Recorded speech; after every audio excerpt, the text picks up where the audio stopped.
order that I should go in for finishing this house? So we always finish anything underneath the decks. So because we want to put the deck back down in here, everything has to be finished inside the floor deck. Okay. Right. So we have to finish everything, plumbing, Right. everything, Gas lines, sewer lines, water lines have to be finished and inspected before we cover everything up. Okay. Because the inspector will not get under the house. Very likely won't get under the house. Unless you get somebody that likes you a lot. They are not going to crawl underneath in the Got mud. it. Uh-huh. So, if they can't stand up here and inspect it in the floor like that, it's not going to be inspected. You will have to pull up the deck. So, and then you move to the next, whatever you like it to be. Once you've got structure passed, and which we can't, right? But once you get the structural passed, and you've got the rough plumbing, because typically what happens is there is no deck in here. In a new construction, you can frame the structure, the exterior structure, and the roof and the sheeting on it. The rough plumbing comes up through it and out the roof. Then it gets roofed with all your stubs for your furnace, your water heater vents, and your plumbing vents. Everything goes to the roof. So when the roofer puts his roof jacks and then puts your roofing down over it, everything's sealed tight. So unfortunately, the roof was already on it. So now we're having to do the penetrations and Cut I don't through the know, roof. yeah, if we're going to be able to manage that. But I'm not a metal roofer. We'll figure it out. Then you can move to electrical or plumbing. I prefer that the harder to run things, the more difficult things like running water lines and such are more constricting on how you get them through the top plates and through the walls. Electrical's easy. So run the difficult stuff. You got to put the vent stacks. You got to put the can only go in one place kind of stuff like that in first. Okay. Then you can go around it with the water, go around it with the electrical. So the electrical being the easiest should be the last. The water line should come before the vents and the drain lines. And then you can button up walls. Once you've got your mechanicals all inspected, your drain lines, your water lines, your electrical, then you've already passed your structural. So is that when we would put in insulation and insulation and sheet, and then it has to be inspected. Insulation gets inspected. Oh, it does? Yes.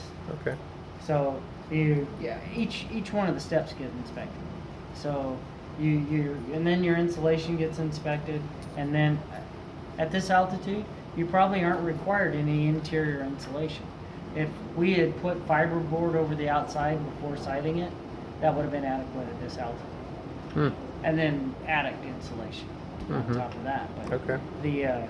Here you're going to use bats or spray in foam, right? So you had planned to insulate. So we didn't put the fiberboard on the outside for that reason. It's not necessary. We do have a vapor barrier. It is not intact. And much like roofing, you always start at the top and lap so that when water sheets down it sheds instead of going inside. Well, they've done that backwards too. So they put the vapor barrier up from the bottom, so now you can't get the vapor barrier at the top over top of the piece that's, so that when water comes down you're talking on the back of the structure, right? Yeah, the back and the sides. So it all has to. The sides are intact, aren't they? Or is They've been cut into many times, yeah. Oh, okay. But so you should lap it like you would your roofing, so that all the water sheds from the top down, Okay. not into the structure. So I don't know what they're going to do on the back or the front here. So the eave should have waterproofing on it. It doesn't. So this should have waterproofing on it? well, and a vapor barrier here as well, and it keeps the bugs and the carpenter bees and those things Okay. from getting to your structure. But up here, they put the flashing up there without the vapor barrier underneath it, so you can't get the vapor barrier behind your flashing on your roof. And now they've covered the eave, so everything should have been up underneath the eave and behind the flashing.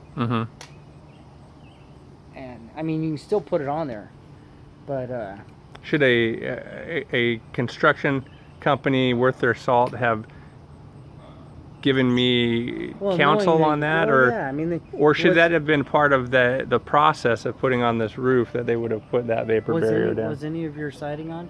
Had you put any of the vapor barrier? Yep, the vapor barrier was on the walls up to a certain height. So yeah. So to the if they peak, had seen that there was vapor barrier already on it, they should have taken care of it on the eve. as far as putting on the rest of the roof.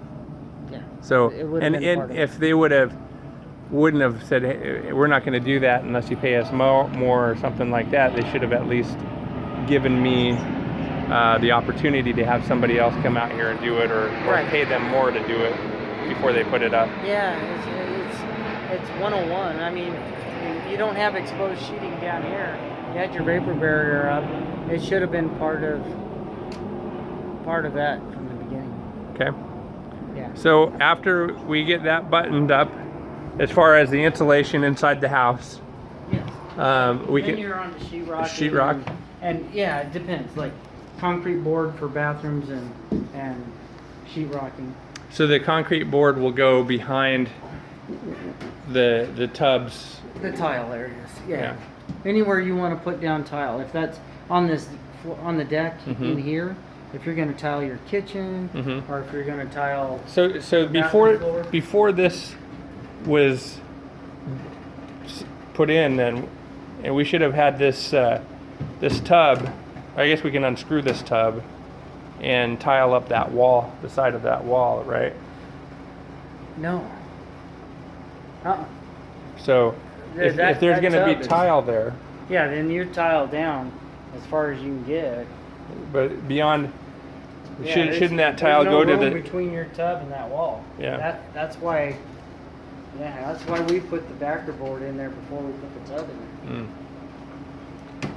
Yeah. So we'll need to pull those nails and screws can come loose, and it can lean out so that you can put insulation behind that backer board. Okay. But you're going to be tiling around it as if that whether you finish tight to the tub there or put a trim edge or something so that you finish above it and down the front of the tub, but back here, that's why we put in backer board. No matter how wet it gets, it won't rot. Okay. And so ultimately there is the potential of water getting to the floor and not the pooling. wall. Yeah. Oh yeah. Yeah. So what do we do with that curve? So. That curve there. Is there anything that we can do to prevent it? Yeah, from getting trim over it and seal it. Okay. Caulk it and seal it. Okay. So put something that's impervious to water. Okay. It's like synthetic or plastic or like that thing that you've got at the other house, the rental or where we're staying. Oh yeah. It's something similar to that, so that water cannot go past it, and seal it to it. Okay. And that way. So is there a Non-issue. potential of getting some type of well, I'm trying to think. In this case, we'd have to get some type of plastic or something. Yeah, it needs to be impervious to water. Whatever goes there has to be so you can caulk it and seal it, and it lasts for a year or and two. it seals that void basically. Exactly. Yeah. So that's what that curve right there becomes a void that we're going to have to cover up and seal with something. It needs to be waterproof. Okay. So whether that could be wood over top of that with a fiberglass coating of some sort, or the curtain, like you put snaps or something on it, or so that the shower curtain doesn't ever get pulled back on that side by accident. So you make it so that the water can't come from the tub that way. Okay. All right. So So we get the batting or the insulation in. We start doing floors. Then after Well, no, drywall. drywall, Yeah, then yeah, drywall. Yeah, you put once you've insulated, then you drywall everything because you want to paint and Mhm. and prime and paint the place. and then Because- floors after priming and Right. painting. Yeah, 'Cause- once you've done the mudding, the priming, and the painting, and texture if you want, or if you want smooth, it doesn't matter. But if you put up your drywall, you tape and mud it, then you texture it and prime and paint the drywall. Then you come in because the mess, Mhm. you would destroy floors. So on this scale, Right. you would destroy your floors. So then put down whatever flooring you're wanting, whether it's tile. Now in something like this where you have these chopped up issues, Uh-huh. you're not trying to float this. You're not trying. So you sand down like here, where Yep. it's left. It's not even nailed. It's just bouncing here. Mhm. It needs to be nailed properly, right? Secured, or it doesn't matter what kind of floor you put on. It's going to come apart just from bouncing.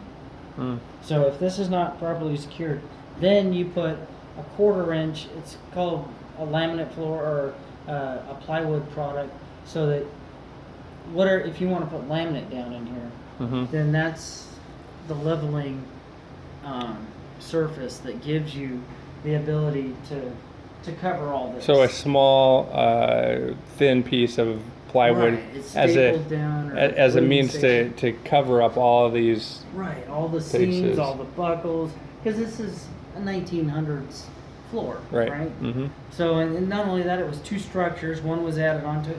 So to get this sanded out, and then you put down your 1/4 inch plywood or leveling surface. So, and there are areas that you're going to have to use.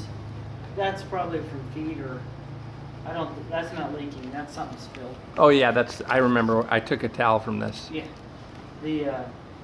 That's what levels your floor. You glue it down. Uh huh. You staple it or use small nails to nail it in place. Uh huh. And it becomes the permanent underlayment to whatever floor you're doing. Okay. Because there are places like this. See, there's a nail. Yep. Those are things that will just destroy a floor, Mm. a finished floor. So the have to be, and you'll find all that when you put down that leveler. Okay. And that's what you're using that. Do you use like the bathroom? You mentioned that there was a drop Yeah, there's a 1 inch drop in that floor. in that floor back there. Right. Do we use any type of leveling? No, not Uh, for an inch. Not for an inch. It's No. too much, huh? So. Yeah, you're How, not. how do we get rid of these holes and seal that so there's no